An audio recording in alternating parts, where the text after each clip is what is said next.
Jane, Hey. welcome to the Sandbox. In some of our recent conversations, you've talked a bit about creative risk-taking and fear. What does it mean to take creative risks, and how do we encourage more risk-taking? How do we create the safety needed to step outside of the box, the institutional box, the industry box, our own internal boxes? How do we take risks creatively? What does that look like for you? Well, for me, I'm not aware I'm taking a risk, number one. For me, I think everything has to come from inspiration, which feels like genuine, like an excitement about the idea of seeing something you haven't seen before. And I think that's supposed to be risky. And I like dangerous ideas, because if you've already know what it could be or seen it, then there's not much to discover. So I'm in the business of trying to make something I have never seen before. I have to make it to know what it is. And does that feel scary? Is fear a part of it? No, it does not feel scary. That's the point. What feels scary is when you try to get something right. When you aren't working with inspiration, but you're, working, trying to be successful, trying to, imagine what an audience will want or like, or, impossible things. Everybody knows that's impossible. And then you get yourself really tied up because you're not in touch with yourself. You're in touch with questions that are driving you insane, and you can't answer. So I think for me, everything about creativity comes from being really in touch with your strong, inspirational beginning. And that gives you the sort of strength and confidence to keep following the path. It gives you the energy. The energy, yeah. The energy and the excitement and the love and the will to do it. And if you have more fear than inspiration, you won't be able to manage like 1% more. It will challenge you to the point of, destroying what you're up to. So it's like building, I would say, curiosity. Building curiosity. Yeah, I think inspiration is to do with curiosity and allowing your curiosity to be powerful and to play. Because we all know how to play, and play is fun. And when you're playing, you're creative. And how do you, there's a lot working against creative play these days. I guess my observation of the way you work is that you're quite deliberate in the way you build structures and walls to protect you from some of those other concerns and allow yourself the space to play creatively. I just sort of know what puts me off, Yeah. But I'm talking, I guess, about the initial inspirations for doing something. And then you try to look after that once it's become something that you care about. Like say now I've got my script. Yeah. And there's people are all going, what the audience is going to like this, Yeah. Well, I don't know. Yeah. They don't know either. Yeah. But it's a worry everybody always has. Yeah. Our audience is going to like Are you this. worried about the audience? Yes. You are. I'm very thoughtful Yeah. and strategic, knowing that, some things just, it's a business. We're playing. It's real money here. We've got money here. And if I want a career, you got to make stuff work. Yeah. And people have to want to engage with it. But, I'm lucky because I'm a sort of pretty middle of the road brain, really, like the things I like, enough other people like. Right. Yeah. If you're a really eccentric human, then, and you're making stuff to your own your own inspiration, you might miss. You might have only 5 people that will be able to, properly enjoy it. So it's just a bit of the luck of the draw of, your own personality, how, what you love. But, you say that, but then there's lots of examples of very extreme filmmakers who've got really strong followings, like Haneke and Yorgos. Yes. Make brilliant films that are really challenging, and they have enough of an audience. So you do have to, I guess, think about tailoring your budget to what you imagine an audience size might be. I mean, as much as you know, just basic stuff. Yeah, and my experience of working with you over these years is you are actually very respectful to the money and the business side, and conscious of what it needs to do and their needs. At the same time, it's that ability to know that in order to deliver for them, paradoxically, you need to actually be true to your inspiration. Otherwise, everyone's a loser here. That's right. So, but I mean, I think you're good, or you guys at Seesaw are good because, like we make a good team in the sense that I always appreciate that you're always pushing me forward. Like, come on, when are we actually scheduling this? Let's get out of the sandbox. And the sandbox. Well, we're back in the sandboxes in the podcast. Let's go and let's go and figure out where we're going to shoot it, and let's put some dates down. Let's keep it going. Yeah, let's make it real. And I'm like, okay, but that's good, Yeah. And then I think, like you may question some things. I remember you didn't like the women in the top of the lake thing at the beginning. Right. You thought, can't we have this without them? Did I? That's terrible. I hope you didn't listen to me. Thankfully you didn't. No. Thankfully you didn't. I said, the women are They're the only whole point. reason I'm doing They're this. the whole point. Yeah, there's a flimsy plot that's around it. But, yeah, so Yes. you have to know what you're in love with. Yes. And protect that. Well, if it all comes from inspiration. And also, I know everybody doesn't know. Yes. I know that people don't know, and they don't know what's in my head or my heart, and they haven't seen it yet. And sometimes, no matter how you write it down, how well you express it, it's not going to be experienced until it's out there. And still, sometimes even then, there's a lot of fear. Like they go, "Oh my God, this is so weird." How is anybody going to enjoy it? I remember a producer I was going to work with.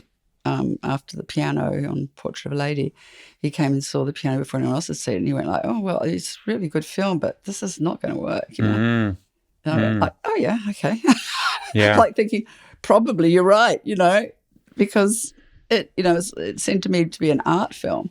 Yes. But then at that point, they were doing the art film crossovers, and there was a real appetite or underestimation maybe of what audiences could handle. It's such an incredible industry because it is that nobody knows anything, but I think it's also a bit Animal Farm, but some know anything more than others a little bit. It is, it is. I mean, like you think of the idea of Barbie or something like that. Yeah. And Greta Gerwig doing it, which is actually something, like with the Marvel movies and all these really, really big films, they always try to get Christopher Nolan's or somebody who is really super off the edge creative. Because they're going to give what is basically a very, run-of-the-mill kind of scenario, edge and, beauty focus, character detailing. And a point of view, a sort of... Character detailing, that actually is worth something. Yeah. So, And audiences value that. They do value it. They love it. That's the stuff that they really, really relate to. And if you don't have it, if you just have a few big lugs doing it, like guy action dudes, they don't find the human sensitivity in those moments. Is that the difference between film as a art form versus a product? Is there a sort of, a sense that a product is a consumer good, but something that is artful has a point of view, has nuance, has character, has... I guess transcends beyond just, the popcorn value. I mean, almost like talking about could AI make some of these things. I think they probably could, some of the Hallmark type romances. Yes, they can make products, but by definition, in a way, not art because they're not communicating anything. Well, they don't feel anything. No. So they're just copying other ideas that were successful. A lot of people are doing that too. Anyway, so, if you're a filmmaker and you want to be, give yourself some substantial opportunity, you have to do a little bit of study. You can't just come in with one capacity, like, oh, I'm really good with camera, Study. Or you need to read. You need to read books. You need to know story. You need to think about character. You need to love actors. Yeah. You need to love design. Yeah. You need to be able to see the story in a 3D way kind of in your head and you need to have a sensitivity to atmosphere, and you need to get on with people and appreciate what people are giving. So there's a lot of different things, but a lot of people come in like with, one of those things. An idea. And their career, therefore, is quite short. Yeah, right. That they've got nothing to build on. Yes. From there. So I would say, make sure you've got a substantial reservoir to draw from. Yeah. Well, when I think of really your work and the process of you writing the scripts and directing, one thing really stands out, probably compared to many of the other directors that I've worked with, is you see the work as a whole. You're not, you don't get lost in a particular scene for the sake of a scene. It's you're always seeing it as a complete work, almost like a painting in a sense, because they're one work. And you're adjusting the pieces of the puzzle, to change metaphor, but it's a cohesive whole, and that's why it always feels like an offering rather than, just come and enjoy this story. Is that how are you deliberate about approaching it as a sort of very cohesive, holistic work? It's a sort of that gestalt idea of the whole is greater than the sum of the parts. Right. Okay. So I love those sorts of theories and ideas. And what's the gestalt idea about the whole? Well, if you have a piece of orange, it's not an orange, Yeah. It's not an orange until all the pieces are together, Right. So that the whole is always greater than the sum of the parts. So that when you get the pieces together, that's when it takes off. Yeah, that you could never have seen before, and that's when the discovery happens. At that last chink in the jigsaw. Wow, puzzle. that really helps with the last chink in my puzzle of Jane Campion, because it's so true that some of the scenes might not entirely justify themselves in a narrow sense, but they... What are you talking about? Well, they allow the whole to feel really resonant. Like it is a holistic piece, and sometimes it's not just A to B story. To be honest, though, I really am thinking, to have to break it up, because I don't even know what the end will do. That's what I'm looking to see. So right. I'm thinking if I do the step by step, something will be revealed that I don't yet know. But I have to get the steps right, and I see scenes as each of them as a step. But that's trusting the process. Let's just jump back to inspiration, because you talked about really the guiding energy force, and the force that gives you, I guess, security and confidence is inspiration. Where does the inspiration, how do you think about where inspiration comes from? Is it, a lot of people, and you talk about the different reservoirs, some people get inspiration from watching other movies, but some people, you draw from a very large reservoir, including the subconscious world, mythology, contemporary politics, whatever it is. How do you find the relationship in yourself? This is a really beautiful topic, which I really love. Yeah. Because I think I've got older, it's become more sophisticated, really. Okay. And also less in my control. Yes, right. Yeah. So I trust my unconscious, I don't do anything. Yeah. I'm just reading randomly what people put in front of me, or I pick up or do or whatever. I'm not going I'm going to find a new subject for a film, Yes. Because I would be suspicious then of that inspiration, because it would feel forced. It wouldn't have just arrived in me. So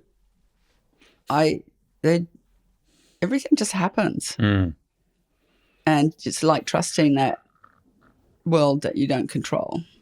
That's a lot of trust. When was the last time you actually thought up an idea? They don't think them up. No, ideas emerge. They emerge, yeah. Yeah. People often talk about the shower or whatever, but I love going walking. Yep. But it is something I didn't understand when I was young, and I was really into controlling absolutely everything, and very influenced by other films and other filmmakers, and in particular, as a young person beginning to see films like with my parents or something. Mm-hmm. I remember seeing Performance with my dad, you know, that Mick Jagger movie, and Mm-hmm. it was really out there. Mm. And I was, you know, I don't know, 12, 13, so I didn't understand it, but I loved that I didn't understand it. Mm. I loved that it was suggesting a sophistication that I have to grow up to get, you know, and that things were complex, you know, and curious, and that the person making it was exploring really dangerous ideas, even as a 12 or 13-year-old. And then I remember seeing another Buñuel film, which was very risque, and I saw it with my mum, and Belle de Jour. Mm-hmm. And I was like, oh my God, you know, like this is a sort of a crazy, sexy film about, you know, a woman who gets it off with her chauffeur or something, or, you know, and he's very critical of any little, you know, she's very beautiful, perfect, but he will just pick on one tiny thing that's wrong with her.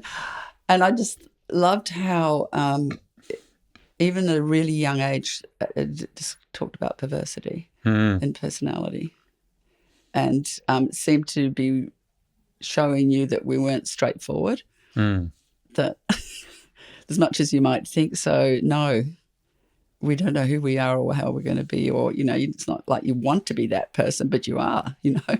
And does that reservoir of perversity and non-straightforward and all well, that's sort of how you learn what you like, you know. Does that sit within the world itself and your observations, or it sits more in the subconscious? Is the subconscious the sort of well, I think that was an greater artist's world presentation, you know, in both cases. So it sits within art as well, I yeah, guess. like the presentation of their vision of the world. Yeah. And so I was awakened, Yes, right. at that moment. And then seeing things like Apocalypse Now and going, oh my God, I'll never believe anything anybody in government ever says again about Vietnam War or whatever, you know. It seems so much more real and so much truer and complex about, you know, the mess things become. Even though you try to make it, well, as is happening now with America and Iran, you know, it's just a mess. And so, you know, I guess I was finding these films were teaching me a lot, and I was educated by them, as I was by a lot of books. And as a woman, it's really interesting too, because, you know, I've only really talked about male filmmakers so far, and basically that's mostly what I saw. Yeah, that's who there was. But therefore I really cherished people like Emily Dickinson and their feeling for poetry, and also the Bronte sisters. I just used to read them all the time, and Middlemarch, you know, all the female geniuses who wrote novels, because they sort of really took over the novel for a little bit of time there. I mean, I think Middlemarch is still considered the best. I just read it recently. It was the most incredible book. Stunning, right? Yeah. Couldn't believe how great it was. Yeah, George Eliot. And, you know, so I read about George Eliot, you know, and I'll read about Elizabeth Barrett Browning, you know, the beautiful poet who married Browning and escaped from her house, and she was an invalid and went to live in Italy and stuff. So those are the women that I get like, oh, I really feel their soul song, you know. So they're my predecessors in terms. And then how did that journey move towards the more internal and the subconscious? If you think about the Bronte sisters and you think about the piano, there's a lot of Emily Bronte kind of anger in the character of Ada. Yeah, you know, like who won't talk, won't speak. I mean, Emily Bronte wouldn't go out anywhere, wouldn't socialise, and when she did, she wouldn't speak. You know? Yeah, right. Yeah. So I think it's a sort of, you know, really enjoying the way they express their strength, or what they could, or also how they saw the world as, you know, like the problems of a woman trying to make a living who wasn't marriageable. You know, there were so few options, and they were really horrible. Yeah. You were also influenced by Russian literature. I know you'll come back to some of those. Oh, well, they're just some of the greatest writers in the world, right? Yeah. And all those books feel like they open up our world further than what we see every day around us. Oh my God, like, yes, I think they're just broader, and your work is bit more than TikTok. expansive. Bit more. What's that expansiveness? Although I do like, I get lost in that stuff. You do like that away. too. I do love Let's it. not pretend you're too highbrow here. Yeah, no, I know. Let's talk about crazy housewives and stuff. Yeah. And I love sports docos too. And you like humor? Oh no, I never laugh.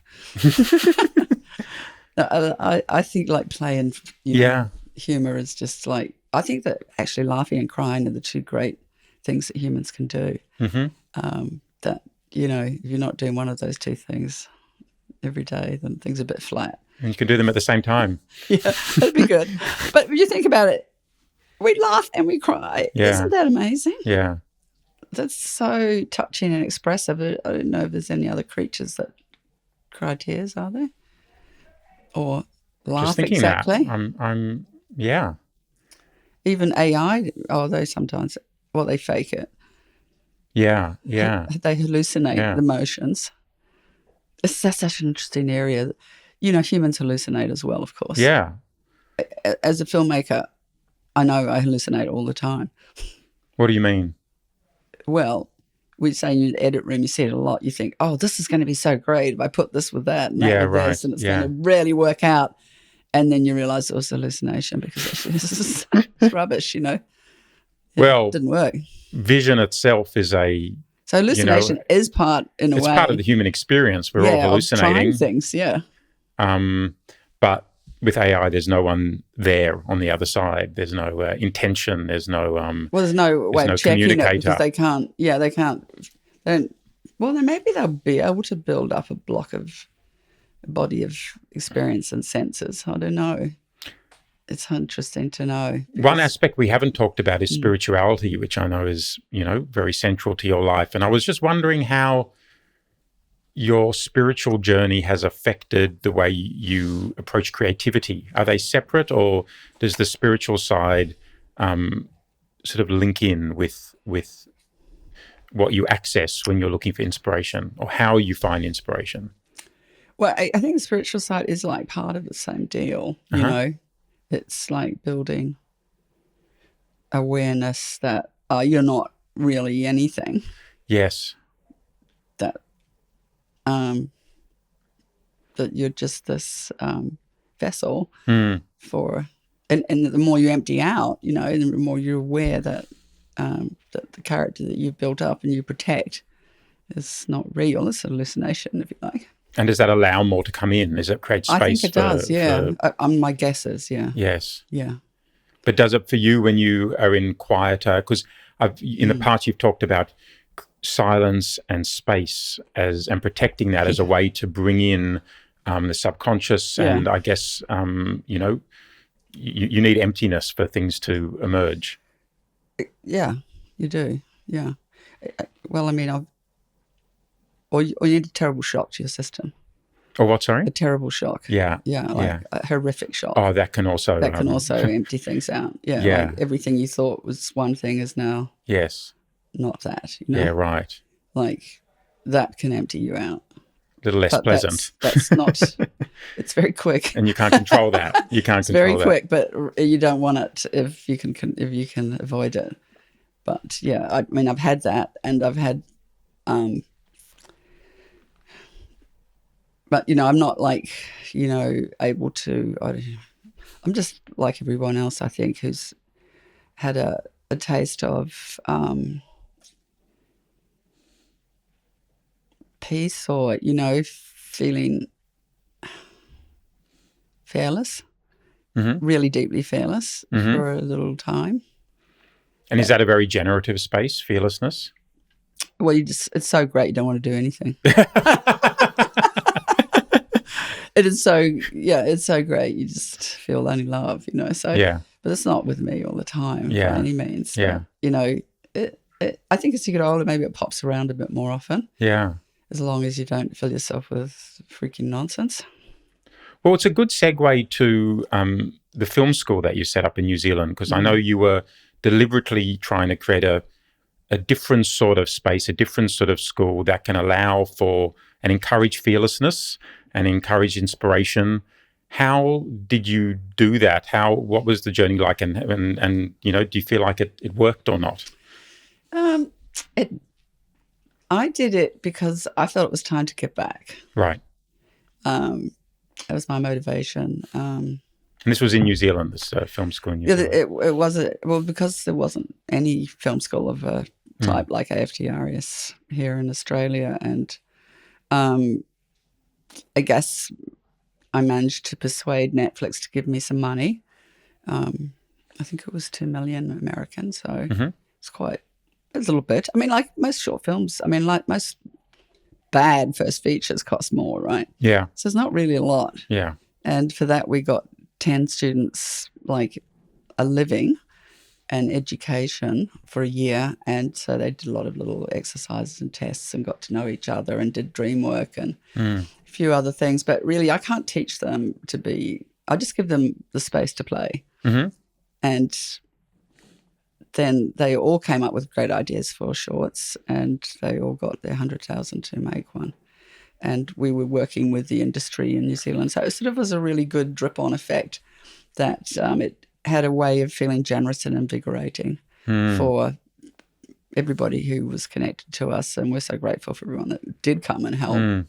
And a lot of people came in and did one-off teachings, or, if we got artists, and we got maybe different people, and often that was very successful. We did a lot of workshops for them, learning to work with actors. Most of them had a lot to offer. All of them did, and I think I really loved all their films, and in fact they were all selected to go to be screened in Venice. Like when I was talking to Alberto, saying, "Oh, would you have a look, see what you think?" And he said, "Okay, well, send what you got." Here we go to look at them. He said, "Wow, this is a really high standard. These are great. Send me some more." And then he went like, "Oh, look, they're all really good. Send the whole lot." And he said, "Well, okay, we'll put, one or something in the actual competition, and we'll screen the others as well." Yeah, fantastic. And I really feel proud of the work that they did. And as I say, it's like I was just the person that said, like Gough Whitlam, the education should be free. Yeah. And you protected a space for them. And created and protected that space. And looked after it. Did they develop? Oh, they're all still doing stuff now. Yeah.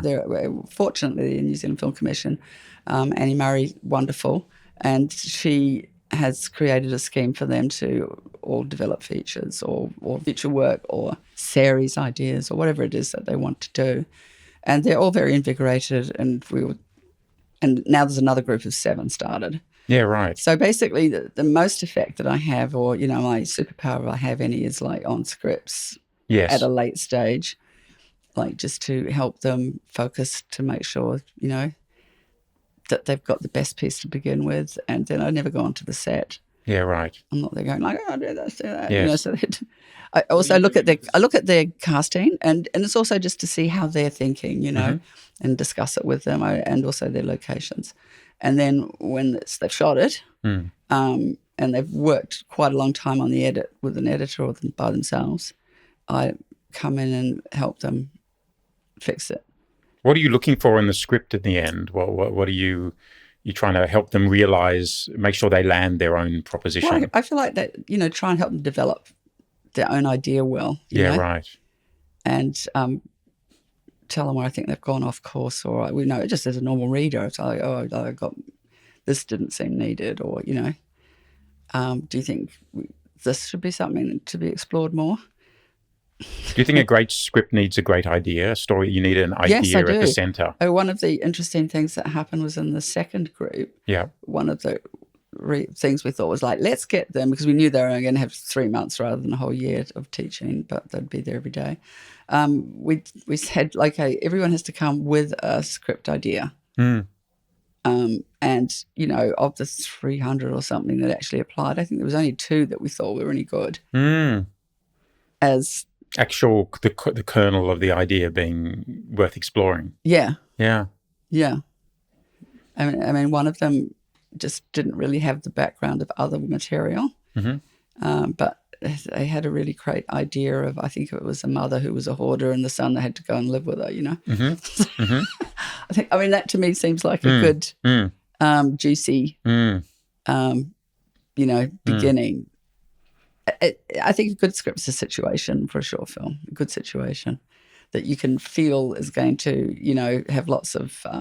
yield fruit and... Yeah, well, lots to explore. Yeah, right. Yeah. Yeah. Lots to develop, yeah. We also show them lots of great shorts that that amazing people have made, and so they get the idea that stands extremely high. Yeah, yeah. Having high standards is important. Yeah, I mean, it's a bit scary. We show them really early on so they can forget it a little bit. But I did that to myself when I started at the film school, because I had a year out from art school, thinking I would try and make a film, and I was completely unsuccessful. I didn't even get to meet a single person in the industry, really. I try and make meetings with people like you, and then they wouldn't even show up.